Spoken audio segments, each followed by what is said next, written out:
One of the most widely consumed potato products in the world is frozen French fries, which are typically manufactured by slicing raw potatoes into strips and deep frying them in oil.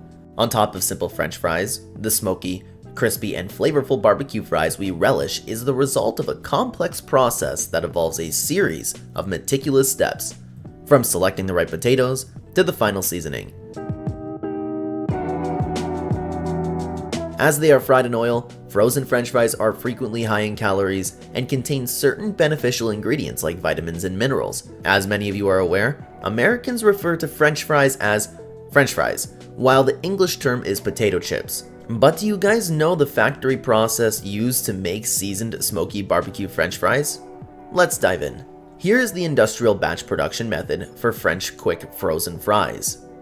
The right kind of potato is crucial for making great fries. Russet potatoes are perfect because they're starchy, which makes them crispy.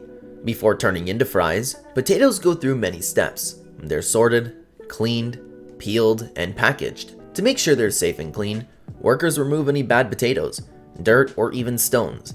Removing stones is especially important in machines because they can damage the equipment. The freshly unearthed potatoes must first pass through a preliminary drum screening to get rid of mud, tiny rocks, and other field debris before being delivered to the processing facility. Small potatoes are shaken onto the conveyor belt below the cleaned potatoes pass through the vibrating grid conveyor belt. 2 conveyor belts are used to separate the potatoes of various sizes. French fries that are frozen are made from cleaned and peeled potatoes. It's also critical to manually filter for rotting poor potatoes and partially peeled potatoes. To make French fries, potatoes need to be peeled and sliced into strips. The peeled potatoes go through a slicer to be sliced into little French fry grids. They then fall into the assembly line that contains water and are taken to the rinse line. They are often split into strips and then rinsed or soaked in cold water to remove the starch from the surface. After all, the reason your fries are crispy instead of flaky is because the starch has been removed. To peel potatoes, we either use a brush peeler or a carborundum peeler. The type of peeler depends on how thick the skin periderm is. For newly harvested potatoes, or those with thinner skins, a brush peeler is best. Be careful not to peel too much, as this can waste a lot of the potato.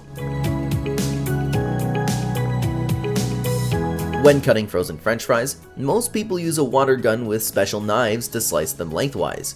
After cutting, it's important to rinse the fries with water to remove any loose starch. This starch can make the oil go bad and leave black spots on the fries.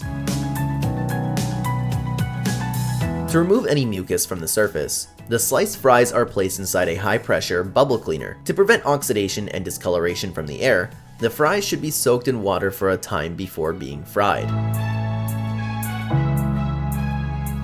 The raw potato sticks are chopped, blanched until completely translucent, and then cooled. To inactivate the fries' oxidase, stop color deterioration, and hasten dryness, the cleaned French fries are blanched in a blanching machine. In addition to inactivating enzymes, blanching also helps reduce sugars and stabilize color, preserve product texture, limit fat absorption by gelatinizing the top layer starch, and reducing frying time.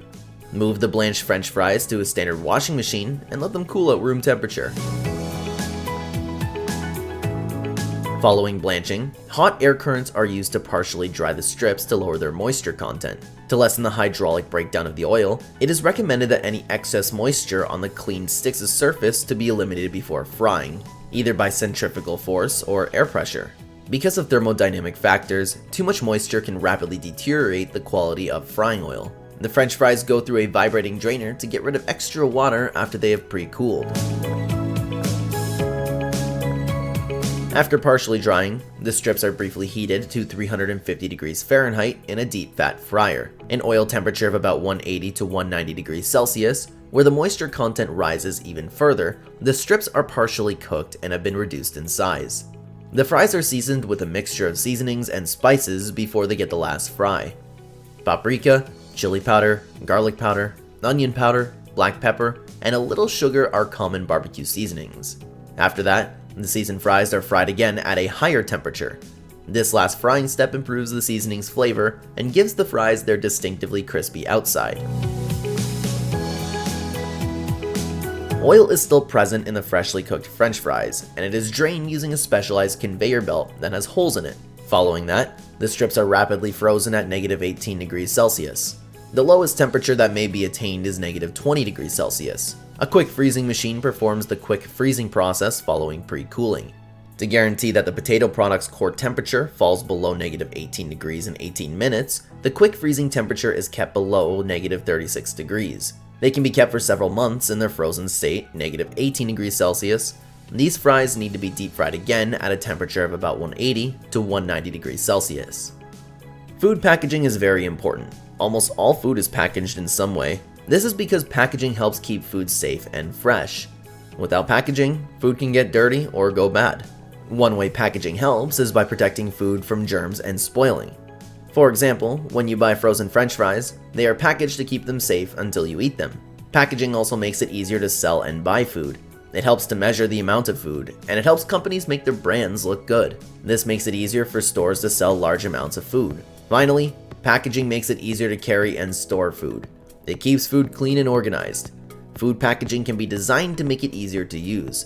For example, packages with special caps, sprays, or zippers can help people use the product conveniently. After the French fries are packaged, they are stored in a cold room at a very low temperature, -18 degrees Celsius, to keep them fresh. The packaging materials needed for frozen storage and fresh consumption of fast frozen French fries are different.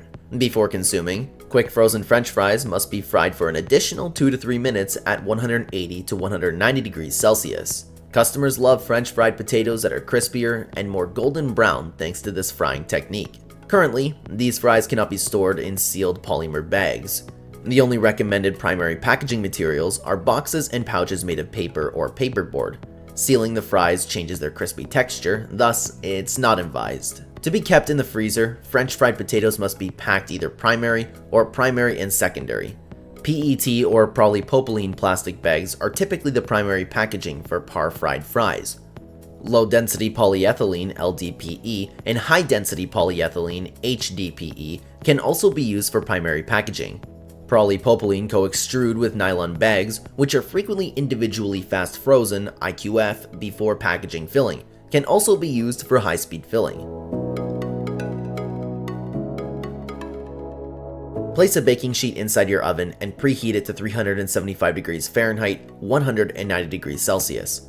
Don't thaw your fries. Take them out of the freezer and cook them. The frozen fries will immediately begin to crisp up when placed in the hot baking pan. This keeps them from becoming soggy. The best way to cook fries is to transfer them directly to the freezer to a hot oven. They get crispy on the outside and soft on the inside because of this rapid temperature shift. You can add a flavor to your fries and make them even nicer. They get crispy and taste richer with a little olive oil. In addition to giving the fries a tangy taste, vinegar keeps them crisp. You can add spices like salt, pepper, paprika, and garlic powder to your fries to enhance their flavor even further.